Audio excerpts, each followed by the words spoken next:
Gustavo Alegret. ¿Han salido de Venezuela militares rusos que apoyan a Maduro, como aseguró Trump? Revés para la Casa Blanca. Corte Suprema no admite propuesta para revisar DACA.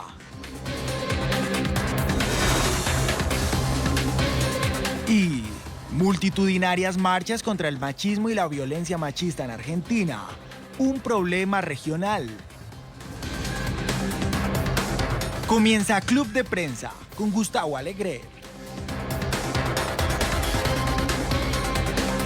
Esta y otras cuestiones de la actualidad, hoy conversadas, analizadas con quienes nos acompañan en esta mesa de trabajo, con Philip Crowder, que es periodista de la agencia de noticias Associated Press en la capital estadounidense. Philip, buenos días. Muy buenos días. Gracias por estar con nosotros. Y con José López Zamorano, que es director de noticias de Hispanic Communications Network, o conocido también como la Red Hispana. Pepe, ¿cómo estás? Buenos días. ¿Qué tal? Buenos días.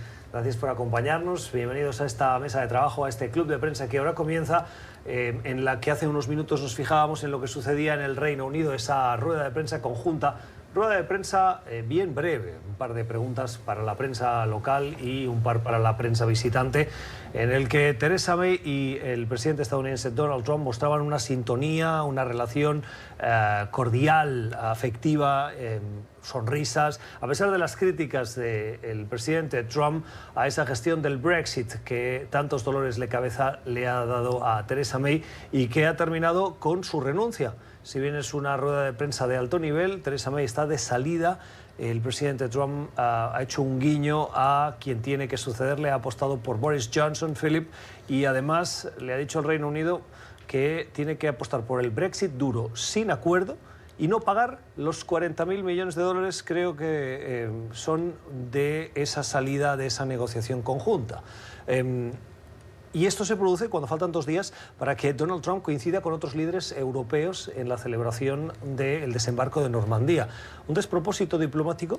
Sí, en teoría lo es, porque como presidente normalmente no se comenta las elecciones en otro país. Esa es una regla no escrita un poco en todo el mundo, y Donald Trump, como lo hace en muchas otras cosas, ha roto un poco las reglas y se ha metido en las elecciones británicas. Bueno, las elecciones para el rol del líder del Partido Conservador. Ha dicho claramente quién es su favorito, Boris Johnson, pero también habló de Jeremy Hunt, por ejemplo.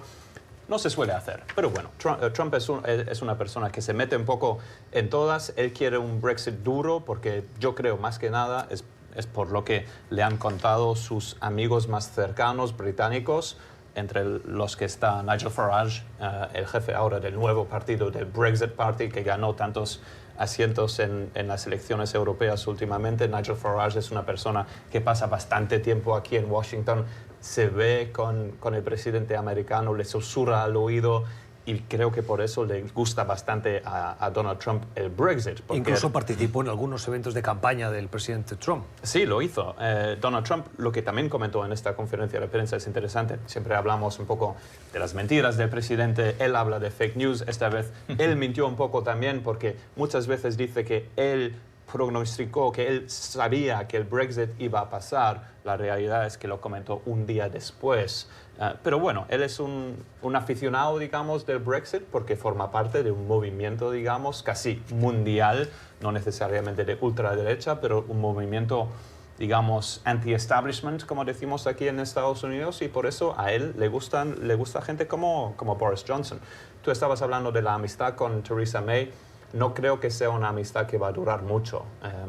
Theresa May lo invitó a Donald Trump a esta visita al Reino Unido, esta visita de Estado, que no le gustó tanto a la familia real. Hay que ser sinceros.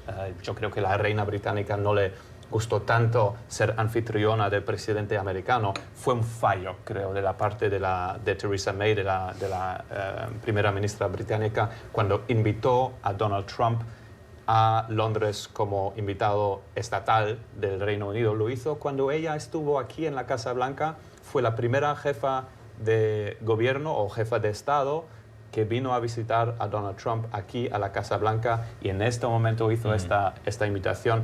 Que yo creo que no fue una muy buena decisión. Yo creo que lo diría ella misma también ahora. Sí, a estas alturas los líderes mundiales deberían de darse cuenta que invitar a Donald Trump a sus países no es una muy buena idea. Si no, vamos a preguntarle a Enrique Peña Nieto, a Emmanuel Macron y ahora a Theresa May. Sí, yo creo que esta visita de Trump a Gran Bretaña no solamente fue un virtual acto de despedida generoso, digamos, por las sincronizaciones positivas que hubo con Theresa May, sino fue un modelo virtual de injerencismo en política interna de otro país, ¿no? Hacerlo justamente en momentos de gran volatilidad política por la transición que hay en Gran Bretaña, hacerlo en momentos que la situación del Brexit también está en un periodo de incertidumbre y francamente apoyar la posición de la salida del Brexit cuando parece que en Gran Bretaña hay buyer's remorse, hay un remordimiento por la decisión del primer referéndum e incluso está sobre la mesa la posibilidad o la eventualidad de un segundo referendo, que el presidente llegue en un foro tan importante, en la rueda de prensa de despedida, a manifestarse tan abiertamente así, obviamente no es bien visto internamente en Gran Bretaña. Tampoco lo fue que decidiera no reunirse con el líder de la oposición, Jeremy Corbyn, y que lanzara una virtual guerra mediática de twitters con el alcalde de Londres, ¿no? Sadiq Khan. Entonces me parece que el presidente obviamente está comportándose como lo que es.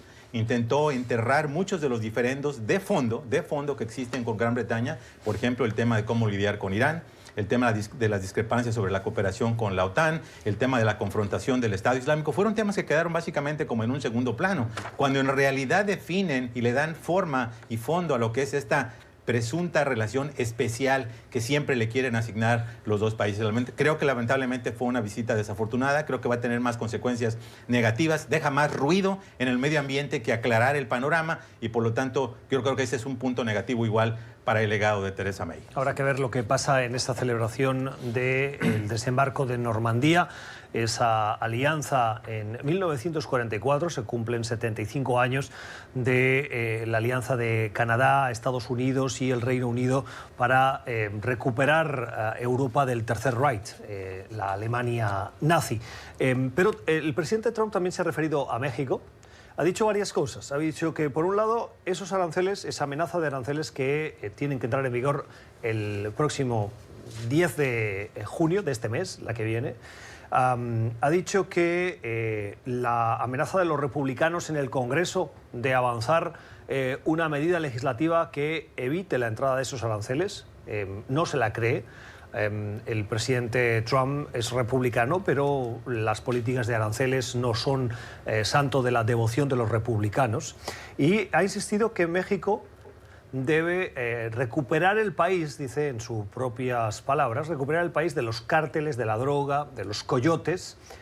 Y finalmente ha tenido un reconocimiento muy rápido, pero me parece que relevante, asegurando que esos aranceles, Philip, los acabarán pagando los estadounidenses. Pero it's okay, está bien, y ha continuado como si nada pasara. Una de las pocas veces que el presidente Donald Trump ha admitido que al final las aranceles son pagadas por el americano, el estadounidense. Lo ha dicho muy pocas veces. Nosotros como periodistas se lo recordamos bastantes veces a su equipo. Les preguntamos si él sabe bien que se trata de tasas para el estadounidense medio. Ahora parece que lo ha admitido, pero como lo dijiste tú, Gustavo, así muy rápido. Lo que es muy interesante en este asunto, en esta guerra, ¿cómo se llama la guerra de arancelaria, ¿verdad? Guerra arancelaria. La guerra arancelaria posible entre Estados Unidos y México. Estas discusiones se están haciendo en estos días en Washington. El ministro de Asuntos Exteriores mexicano está aquí, pero la gente con la que se debería ver no están aquí, están en el Reino Unido. Ahí está Donald Trump, ahí está también Mike Pompeo en este momento mismo, ahí está Jared Kushner, el yerno de Donald Trump. Estas son personas que deberían discutir en este momento mismo en Washington de estos aranceles, de esta guerra arancelaria que a lo mejor se hace o a lo mejor no.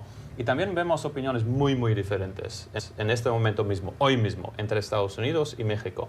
El presidente Donald Trump dijo hoy mismo que está bastante seguro de que se haga, de que se produzcan estos 5% de aranceles sobre productos mexicanos importados a Estados Unidos.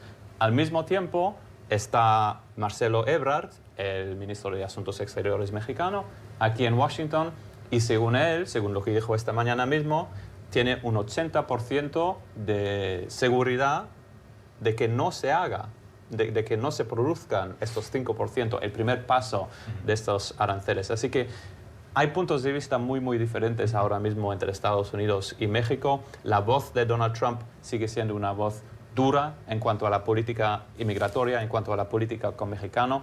La voz de México es un poco más suave en este para momento. matizar lo que has dicho, Felipe, mañana se va a producir esa reunión. Si bien es cierto que la mayor parte de los interlocutores de alto nivel de esta administración están ahora mismo de viaje oficial al Reino Unido, el secretario Pompeo va a volver a Washington en las próximas horas y se va a reunir, de acuerdo a la agenda, con Marcelo Ebrard. Hay que decir también que las dos últimas citas, Pepe, entre Ebrard y Pompeo fueron canceladas, lo cual supuso una cierta afrenta diplomática de Estados Unidos a México. Sí, bueno, la clave para entender la posición de México, no solamente de la negociación interna que desea con Estados Unidos, sino también lo que es la cara pública de la negociación, yo entiendo que la razón por la cual México manda a esta delegación de alto nivel desde el fin de semana, de hecho, ¿no?, es porque también le preocupa el aspecto de la dimensión pública y el impacto que tiene en los mercados de valores y especialmente en la cotización del peso contra el dólar, que quisieron darle un sentido de urgencia, que México tenía las manos en el asunto, agarró el toro por los cuernos, como decimos en México, y por lo tanto México iba a estar presente allí independientemente que hubiera o no interlocutores oficiales, aunque no creo que hayan perdido el tiempo, se reunieron con algunos miembros del gabinete, ahora está reunido con Nancy Pelosi, la presidenta de la Cámara de Representantes, entonces yo creo que no fue tiempo perdido necesariamente. Pero la clave para entender las discrepancias, creo yo, entre la posición del presidente más pesimista y la más positiva de Marcelo Ebrard, creo que tiene que ver con eso. El hecho de que México en este momento todavía cree que tiene cartas bajo la mesa para hacer un poco más, de tal manera que pueda dar la percepción de que está de alguna manera respondiendo a las preocupaciones, algunas legítimas de Estados Unidos, pero por otra parte que está teniendo algo a cambio. ¿Qué quiere Estados Unidos específicamente? Estados Unidos quiere especialmente que se acabe con la porosidad de la frontera. ¿Cómo lograrlo? Poner una barrera, un muro en la frontera sur, no es posible, probablemente con la exigencia de que haya más fuerzas federales allí que desalienten el cruce de inmigrantes. Y por otra parte, que se acabe la porosidad de la gente que se cruza por el río. Si todos vemos por la televisión que personas en una lanchita que les cobran 20 pesos o $1, se cruzan indiscriminadamente a la frontera, no necesariamente entrando por los puntos de cruce. Número 2, la idea de atacar estas bandas de contrabandistas. Todos los días vemos en la televisión reportajes de gente que te está diciendo cuánto te cuesta cruzar la frontera, a dónde te llevan, qué incluye el viaje, si es con todo México, pasar incluso la frontera. Es decir, ¿hay aspectos que México puede hacer todavía más? Yo creo que sí. ¿Tiene México la capacidad de hacerlo? Esa es una gran pregunta. El Instituto Nacional de Migración se gastó en el primer trimestre de este año $16 millones, pero en el pasado, el mismo periodo del año anterior, se gastó $38 millones, un efecto de la austeridad republicana del presidente López Obrador. Entonces, México tiene que tener una combinación de capacidad y de voluntad. Le va a pedir a México que contribuya porque la implementación de las políticas migratorias tiene un costo real para los mexicanos y para el presupuesto de México. Y lo que ha estado haciendo hasta el momento el presidente Donald Trump es contraproducente. Con eso termino. Cuando decide recortar la ayuda a El Salvador, Guatemala y Honduras, ¿no?, está generando las condiciones que propician el fenómeno migratorio por el tema de la pobreza, la marginación, la inseguridad. Entonces, cuando metes todo eso en el mismo saco de una negociación, hay muchas cosas más que se pueden hacer. Estados Unidos, y con eso termino, no ha hecho su parte de la oferta que hizo de completar este plan ambicioso, plan Marshall del que habló López Obrador para Centroamérica, ¿no?, donde se iban a destinar de parte de Estados Unidos $5.800 millones. Tienen el síndrome de la invisibilidad. ¿Dónde está ese dinero? ¿Dónde están los proyectos? ¿Cuál se ha designado? No hay nada absolutamente. Entonces Estados Unidos evidentemente pone el dedo en el renglón, pero él tiene mucho que hacer también. Bueno, iba a hacer el comentario sobre que me daba la impresión de que estabas obviando la causa de origen, que es la situación de inseguridad y pobreza del Triángulo Norte. Lo mencionaste, pero hay otro aspecto que creo que también es relevante, y es que los aranceles pueden debilitar la economía mexicana. Al debilitar la economía mexicana, reduces las oportunidades de los mexicanos, y cuando uno no tiene oportunidades, ¿qué hace? Emigra.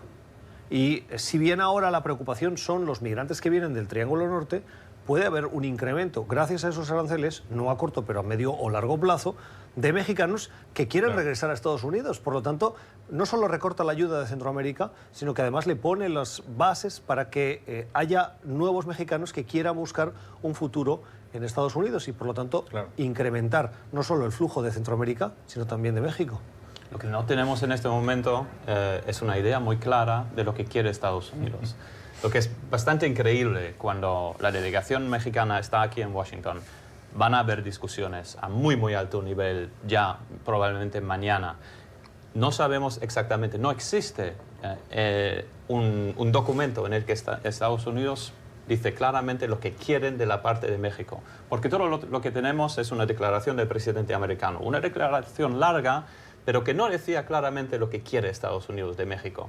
Luego tuvimos los periodistas de la Casa Blanca una llamada con el Chief of Staff, Mick Mulvaney, de la Casa Blanca. Él sí que nos dio algunas pistas de lo que quiere Estados Unidos concretamente. Y lo que hubo fue, primero, antes del 10 de junio, es decir, antes de la semana que viene ya, menos inmigración desde México a Estados Unidos. No sabemos exactamente cuánto de menos, qué cifra quiere Estados Unidos.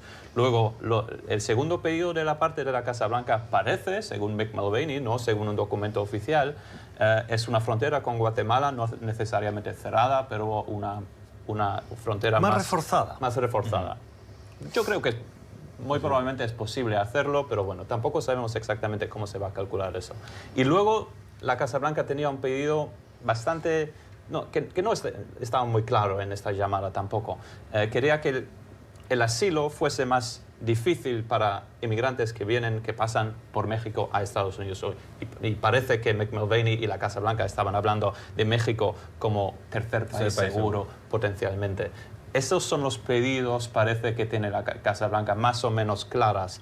Pero para que no haya aranceles antes de la semana que viene, poder contestar a estos tres pedidos es casi imposible. Es casi imposible porque, como dice Philip, no hay una métrica. Es decir, tú puedes querer terminar con la porosidad, que haya mayores fuerzas, etcétera, pero ¿en qué nivel, no? Si comparamos, por ejemplo, las cifras de detención y deportación de México que maneja el gobierno mexicano oficialmente, que es alrededor de 80,000 personas desde 2018, cuando lo comparas con el número de inmigrantes centroamericanos detenidos en abril en la frontera, que fue 103,000 y que se supone que va a haber un récord adicional en el mes de mayo, obviamente la brecha es enorme. Entonces, ¿dónde está ese punto medio que México podría decir, ya hice lo suficiente para que ese arancel no se aplique? Casi imposible. Pero lo que se me hace muy interesante sobre el punto inicial de tu planteamiento, el tema del impacto económico, es que precisamente el entendimiento que hay en los estados de Estados Unidos del impacto que va a tener cuando casi 30 estados del país, México es su primero o segundo socio comercial, el impacto que va a tener para los consumidores de Estados Unidos.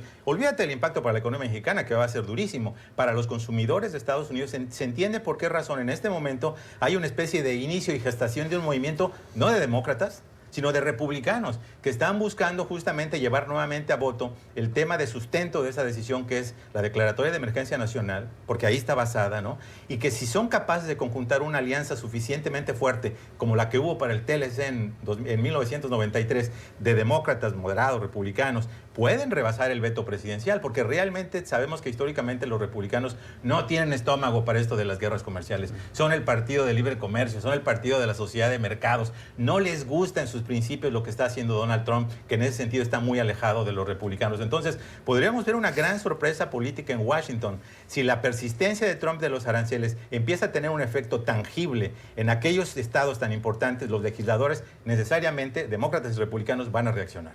Pepe, antes de ir a la pausa, hablábamos de tercer país seguro. Ayer en la rueda de prensa de las 7:30 de la mañana de la delegación mexicana encabezada por Marcelo Ebrard, hubo una pregunta en el que se le pedía al canciller si estaba sobre la mesa la opción de tercer país seguro. ¿Qué es un tercer país seguro y cómo juega en estas conversaciones entre Estados Unidos y México? Sí, yo creo que la negativa de México a establecer este acuerdo fue probablemente una de las únicas rayas rojas que hemos visto, ¿no? Además de esta idea retórica de que el límite de México es la dignidad, ¿no? La realidad es que Estados Unidos lo que desea es que a través de un acuerdo de México se encargue del procesamiento, del mantenimiento y de la estadía de los inmigrantes y potencialmente de quienes requieren asilo político, que se permanezcan indefinidamente en territorio mexicano en tanto se procesan sus casos en Estados Unidos. O sea, sería para ciudadanos migrantes de otros países no que no sería sean para México, los mexicanos. Con México no tienen problema porque la ley estadounidense permite la deportación sumaria e inmediata a países que provienen de vecinos contiguos. En el caso de Canadá y México con Estados Unidos, en este caso tendrían que ser de terceros países, pero la abrumadora mayoría vienen del Triángulo de del Norte. Entonces México propiamente se convertiría en una agencia migratoria de Estados Unidos, en términos de procesar, determinar la viabilidad, los antecedentes penales. ¿Qué casos hay en el mundo de tercer país seguro? No sé si haya un caso en el cual se procesaban inmigrantes, si no recuerdo, en Centroamérica, me parece que en Costa Rica, pero fue un proceso temporal. Esta fórmula existe porque si hay inmigrantes que salen de una situación de conflicto y quieren ir a un país como Estados Unidos, sea, por ejemplo, digamos, continente africano, que puedan permanecer en ese país y antes de viajar a la Unión Americana. Y en ese sentido tendría mucho más lógico que fuera manejado, por ejemplo, por un organismo multilateral, nacional, con un presupuesto específico. En este caso, imagínate lo que sería que estas cantidades sin precedentes de centroamericanos, que pudieran ser más de 100,000 o 110,000 en el mes de mayo, que México tuviera la capacidad, para empezar, yo creo que no la tiene México para albergarlos. Si Estados Unidos está rebasado en su frontera, tiene 42,000 espacios de detención y llegan 100,000 personas, eso explica por qué tienes a familias debajo de un puente. Entonces, México no solo no tiene la voluntad, probablemente no tiene la capacidad para hacer un acuerdo de país tercer seguro. Cerramos, Philip. Mira, yo creo que tenemos mucho para debatir aquí porque más que nada, por lo que había comentado antes, no están las posiciones muy claras entre Estados Unidos y México. Otra vez, ¿quién va a decidir si México ha hecho lo suficiente? Según la Casa Blanca, y otra vez, todo lo que tenemos son unas palabras de algunos oficiales de la Casa Blanca de un lado y luego esta declaración escrita del presidente americano del otro, en la que dijo Donald Trump que Estados Unidos, solamente Estados Unidos, y muy probablemente solamente el presidente de Estados Unidos van a decidir si México ha hecho lo suficiente. Y no hay más. No tenemos más cifras, no tenemos más pedidos claros de la parte de la Casa Blanca. Por eso, más que nada, necesitan reuniones aquí en Washington. Y por eso necesitan estar las personas como Donald Trump, como Mike Pompeo, como Lighthizer, como Jared Kushner, que no están en Washington cuando el ministro de Asuntos Exteriores están.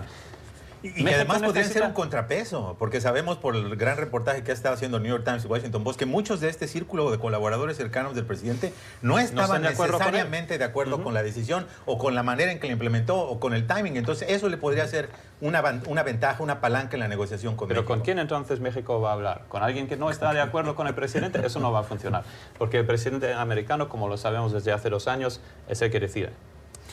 Las opiniones de quienes nos acompañan hoy en esta mesa de trabajo con Philip Crowder y con José López Zamorano. Vamos. Seguimos en Club de Prensa analizando la actualidad, una actualidad que nos lleva también a la política migratoria estadounidense. La Corte Suprema en las últimas horas le ha dado un revés a la administración Trump.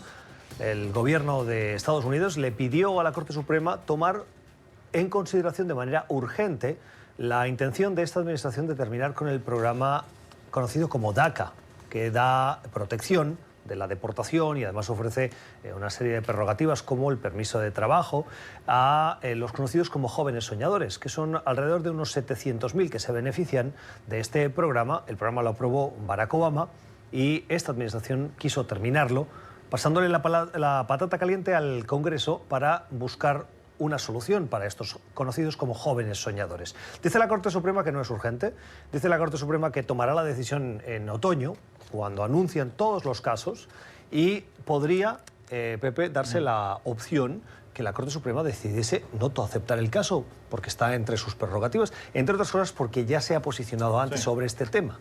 Sí, pero yo creo que eventualmente el caso va a llegar a la Suprema Corte de Justicia y va a determinar algo, porque no solamente se trata de dar un beneficio a un número determinado muy importante de inmigrantes indocumentados, sino de determinar hasta qué punto el presidente tiene la capacidad de actuar en la política migratoria por orden ejecutiva, en un sentido o en otro sentido. Entonces yo creo que sí sería muy importante que la Corte Suprema de Justicia, cuyas decisiones son de muy largo calado, de largo plazo, realmente tome cartas sobre el asunto. Pero definitivamente este es un revés para el presidente. En este momento su decisión de cancelar DACA está detenida gracias a las Cortes Inferiores, especialmente por un juez de California que determinó que el presidente nunca explicó una racionalidad clara para terminar con el programa, lo cual significa que estos 690,000 jóvenes, probablemente menos, algunos ya quizás se han regularizado, la mayoría de ellos son mexicanos, pueden continuar gozando de los beneficios del programa.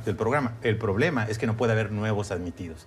Y eso es lo que muchos grupos desean. De hecho, muchos grupos desean que ojalá el tema se resuelva de una manera positiva, eventualmente antes de una reforma migratoria, porque de lo contrario, los nuevos jóvenes que están cayendo bajo los requisitos, que los cumplen, no pueden hacerlo. Sin embargo, vemos aquí que el presidente, al buscar este atajo, porque en realidad lo que buscaba era darle un cortocircuito al proceso tradicional de ir a una corte hasta llegar a la Suprema Corte de Justicia, lo que ellos querían era saltarse las cortes, el proceso de apelación, obviamente no tiene lugar. Probablemente la Corte Suprema lo reciba, como bien dices, más adelante en el año y toma determinación. Pero lo que es importante en este caso, me parece, es que no se limita el tema de la migración al canal judicial. También hay un canal legislativo y es importante. Ya se aprobó en comités la HR6, esta nueva ley de la promesa del sueño, que fue patrocinada por la representante Lucille Roy Balalar, la mexicanoamericana, y que permite básicamente tres cosas: la regularización plena y legalización con ciudadanía de los 690,000 Dreamers, la regularización de los más de 300,000 beneficiarios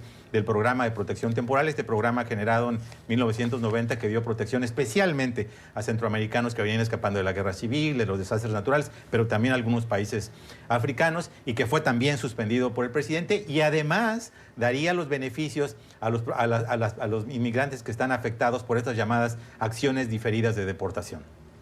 Philip. Mira, estamos hablando otra vez, como tú lo dijiste, de dos lados diferentes. Primero, lo que pasa en la justicia, un revés, como dijiste tú, para Donald Trump, sin duda.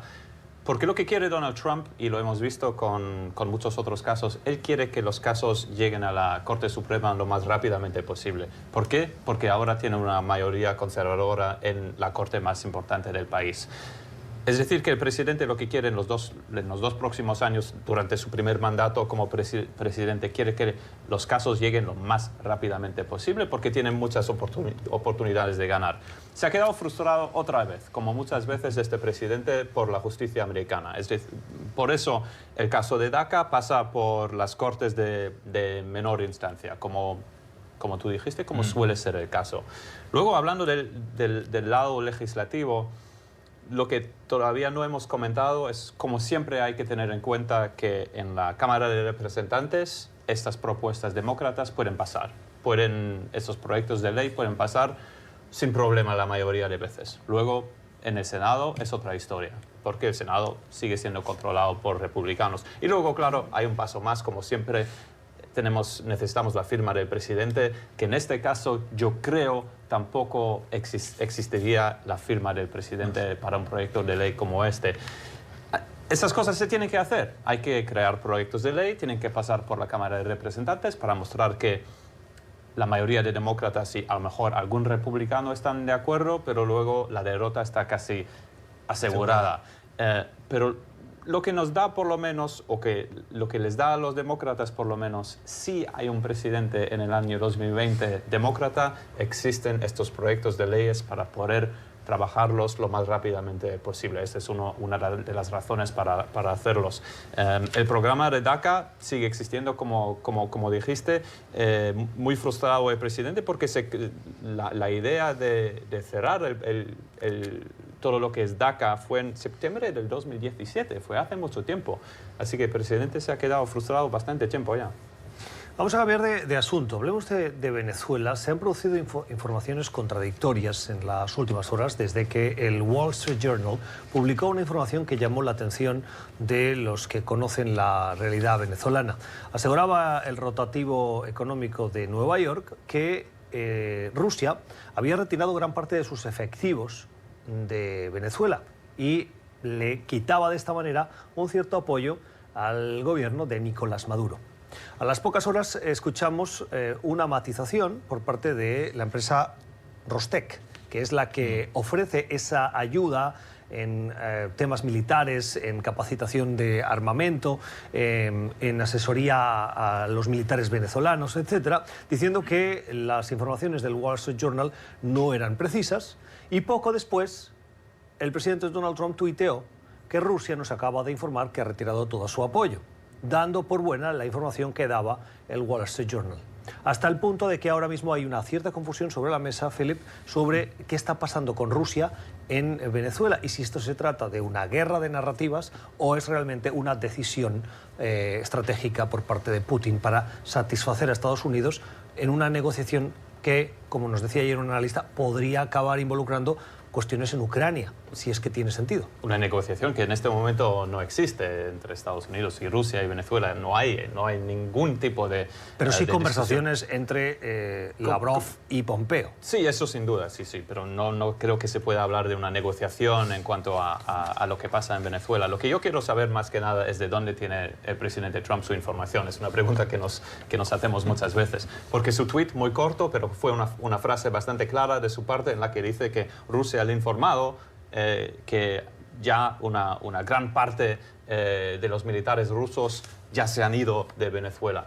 Yo creo que hay que tener en cuenta que cuando uno mira a Venezuela desde fuera y nunca ha estado y no sabe cuántos efectivos rusos están, son muy pocos. No es una presencia militar que se ve en las calles de Venezuela, no se ve en las calles de Caracas, no se ve en las calles de ninguna otra ciudad, porque es una presencia militar más que nada para arreglar el material militar que vendió Rusia a Venezuela. Y es el caso en este caso, porque estabas hablando de Rostec, que es la empresa que hace estas cosas, que manda militares para reparar, para ayudar a los militares que están en Venezuela y el material que compraron. Pero simbólicamente, que se hayan ido, sería bastante importante. Yo personalmente en este momento no me lo creo aún, porque primero tenemos una información del presidente que no sabemos de dónde vino, a lo mejor vino simplemente del Wall Street Journal mismo y de ningún otro lado, y cuando Rusia dice claramente no, nuestros militares no se han ido. Yo creo que en este momento se lo tenemos que creer al señor Putin. Muy pocas veces es el caso, pero... Pero lo que pasa es que las palabras de Trump son muy explícitas. Rusia nos ha informado, dice. Es decir, la fuente es Rusia. Bueno, pues Rusia nos tiene que decir quién ha sido entonces, porque si Rusia luego dice a todos públicamente que no ha sido el caso, ¿quién está contradiciendo a quién? ¿Rusia o Rusia misma? O Trump a él mismo. Trump a él mismo, como muchas veces es el caso también. Pero lo que pasa es que normalmente en una Casa Blanca que funciona como las de antes, nosotros por lo menos como periodistas podemos preguntar a la Casa Blanca de dónde tiene el presidente esta información. Para eso existe un secretario de prensa de la Casa Blanca, para que podamos preguntar este tweet de dónde viene. Pero esta respuesta no la tenemos. Todo eso tiene un tufo a Guerra Fría, ¿no? Yo todavía recuerdo estas escarceos que siempre había entre Estados Unidos y Rusia cuando nunca sabías dónde estaba la verdad, desde la crisis de los misiles, ¿no? Que estuvo a llevarnos a una crisis existencial en el mundo. La realidad es que tanto el gobierno de Moscú como el gobierno de Washington tienen una seria crisis de credibilidad. Y esto no es nada más que el síntoma, ¿no? Es decir, nadie le cree a Putin cuando afirma, por ejemplo, que no tuvieron ningún tipo de injerencia en las elecciones presidenciales del 2016, cuando está perfectamente documentado, cuando los que hemos leído los encauzamientos del Departamento del Tesoro contra los personeros rusos que estuvieron trabajando con el nombre de la empresa, dónde estaban, qué hacían, etcétera, y Rusia dice, esto no es así, obviamente tienes una crisis de credibilidad. Y qué se diga del presidente Donald Trump, ¿no? Que ha logrado el campeonato de pinochos, nunca pensó nadie que fuera a rebasar las cifras en las que se encuentra. Entonces, tienen un problema serio de credibilidad y como dice Philip, el problema es que no hay una manera, a través de la manera en que ellos han estructurado sus gobiernos y sus políticas de comunicación, de francamente encontrar la verdad. Como decía Philip, yo también pienso que el tema cuantitativo no es tan importante. Quizá en el peor de los casos estaríamos hablando de 1000 asesores, que presuntamente estarían trabajando en este mantenimiento, no solamente del equipo, sino en los acuerdos de cooperación militar, asesoramiento, etcétera, y que habría sido reducido a unas decenas de personas. Pero simbólicamente yo creo que la administración Trump está más preocupada por la percepción pública de que Moscú francamente no le hace caso, de que Moscú hace lo que quiere y lo hace en territorio continental de América. América para los americanos parece que es un tema olvidado para Putin, que francamente hace lo que quiere. Entonces yo creo que más que nada es un tema de imagen para Trump. La idea de decir, yo creo en Putin porque le conviene a sus intereses decir que los rusos no tienen injerencia física o militar en el continente. Antes de ir a la pausa, una información de última hora que acaba de confirmar el gobierno de España. Lilian Tintori, la esposa de Leopoldo López y su hija menor, ejerciendo, según informaciones dadas por el gobierno de Pedro Sánchez, ejerciendo su libertad de movimiento, están en Madrid. residían o se hospedaban tras el alzamiento cívico-militar de hace unas semanas en Venezuela, en la residencia del embajador español en Caracas, y acaban de confirmarse por fuentes del Ejecutivo español que han viajado, han salido de Venezuela y se encuentran en España. ¿Un comentario sobre esta decisión de salir de Venezuela? Sí, porque estás hablando de un viaje, de que han salido de Venezuela, pero no estás hablando necesariamente, no digo que lo tengas que hacer tú, pero ¿es una huida o no? Es mi pregunta, porque Leopoldo López estaba en la embajada, en la residencia del embajador español en Venezuela, más que nada para protegerse, claro. Estaba como huésped, según el gobierno español y según Leopoldo López mismo. Pero para que sus familiares se vayan de ahí a España, a lo mejor sí tienen ganas de estar en España, a lo mejor han huido de Venezuela porque la cosa está demasiado peligrosa para ellos. Eso en este momento no lo sabemos. Brevemente. Sí, no hay duda que el presidente Nicolás Maduro probablemente se siente fortalecido después de que no triunfó este intento, ¿no?, de hacerlo a un lado en el poder, y el hecho de que Leopoldo López lo haya retado, francamente roto el arresto domiciliario, ¿no?, apoyado por los militares leales a Juan Guaidó, evidentemente podría anticipar, o ellos podrían anticipar, que puede haber una campaña de hostilidad mucho más fuerte de la que ha habido hasta el momento. La noticia que se producía hace minutos y que le avanzamos tan pronto nos llegaba de medios de comunicación en España que dan cuenta de esa información del gobierno, es de Pedro Sánchez, por el cual se asegura que Lilian Tintori y su hija menor están en España.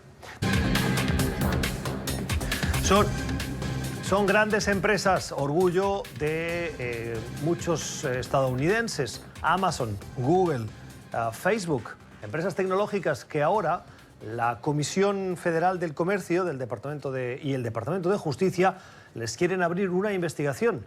Les acusan de una posible posición de monopolio, y eso les llevaría a tomar decisiones que podrían afectar con esa posición dominante que tienen en el mercado. ¿Tiene futuro esta acusación y esta investigación, Philip? Sí, yo creo, pero las investigaciones todavía no han empezado y no sabemos cuándo van a empezar, así que a lo mejor nos queda bastante tiempo. Y son investigaciones en dos lugares diferentes.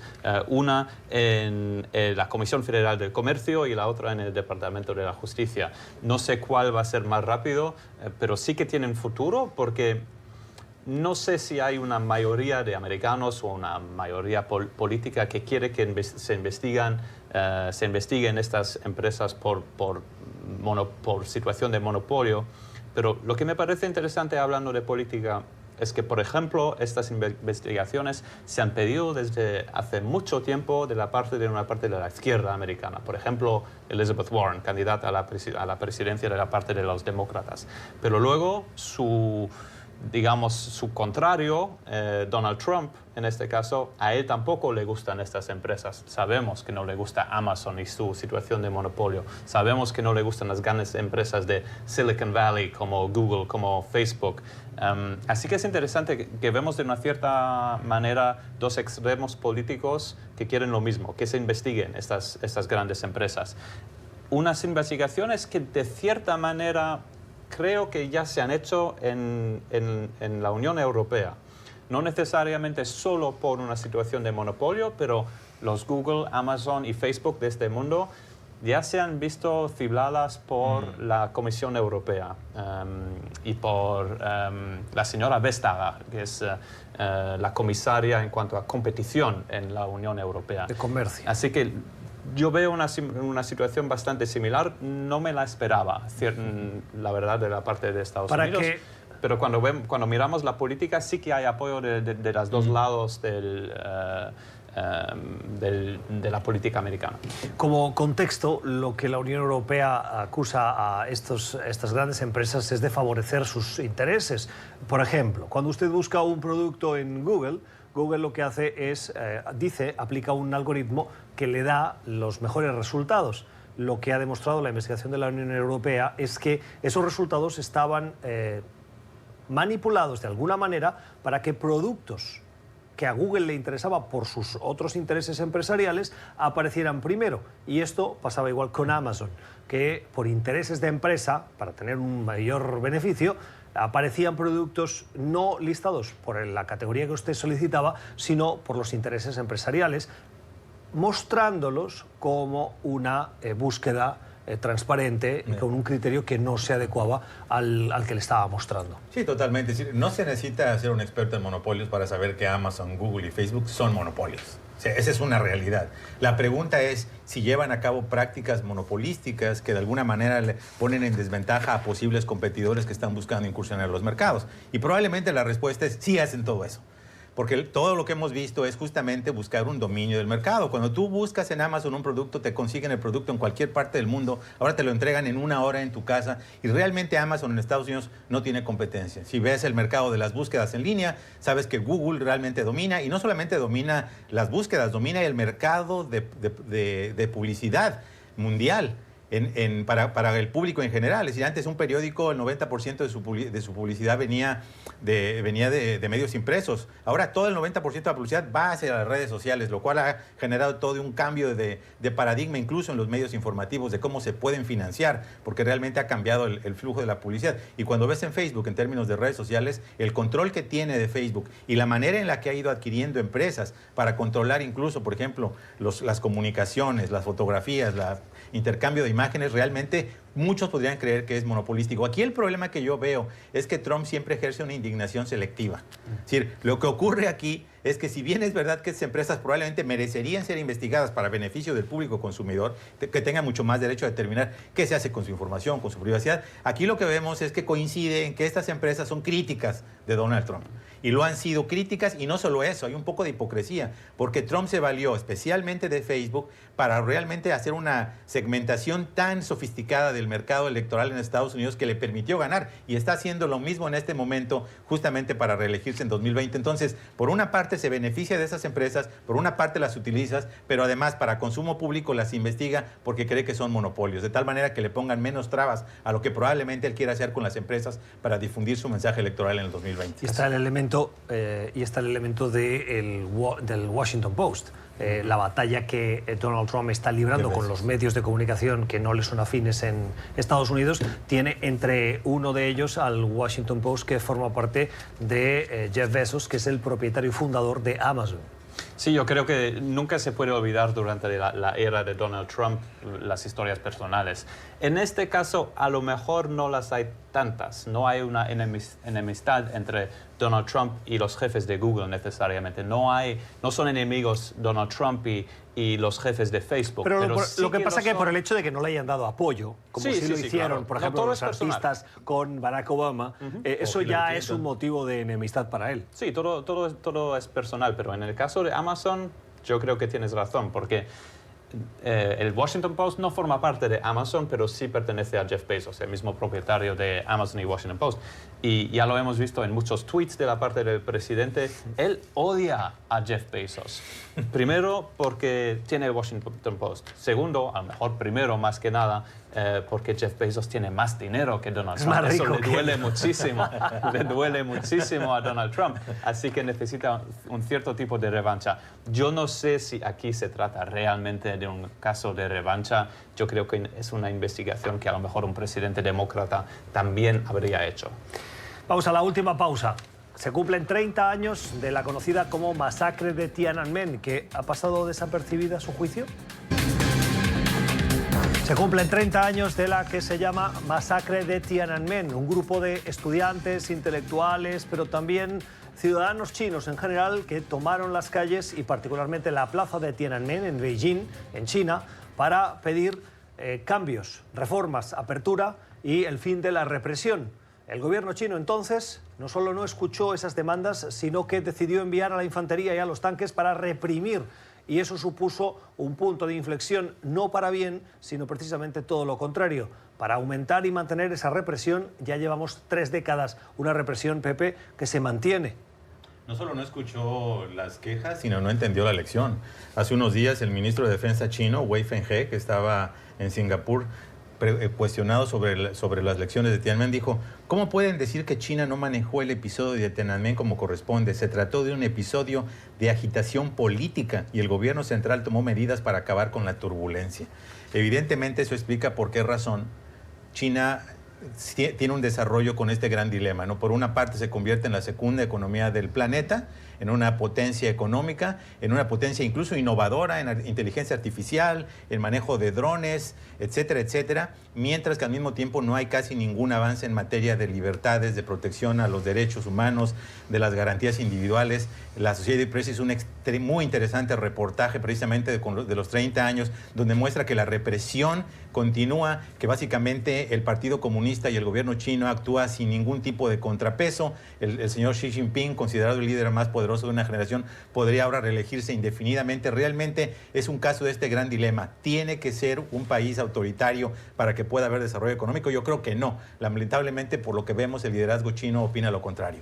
Lo que me ha llamado la atención a mí, estando aquí en Washington, ha sido la crítica feroz de la parte del Departamento de Estado hacia China para este aniversario. Que ha provocado las quejas del gobierno chino. Sí. Por ejemplo, Estados Unidos primero ha criticado China de manera bastante violenta. Luego ha pedido una contabilidad pública de los muertos, de los heridos, porque todavía no sabemos cuántos muertos hubo en la plaza de Tiananmen. Hay una versión china, hay una otra versión, y luego ha habido las quejas chinas que dicen que lo que dijo Estados Unidos fue por prejuicio y arrogancia.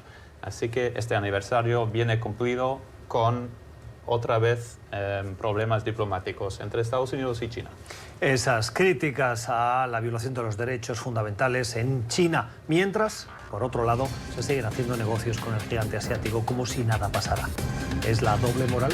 Así terminamos hoy Club de Prensa. Gracias por la generosidad de su tiempo y por las opiniones de nuestros analistas que hoy nos han acompañado. Volvemos mañana a la misma hora. Feliz jornada.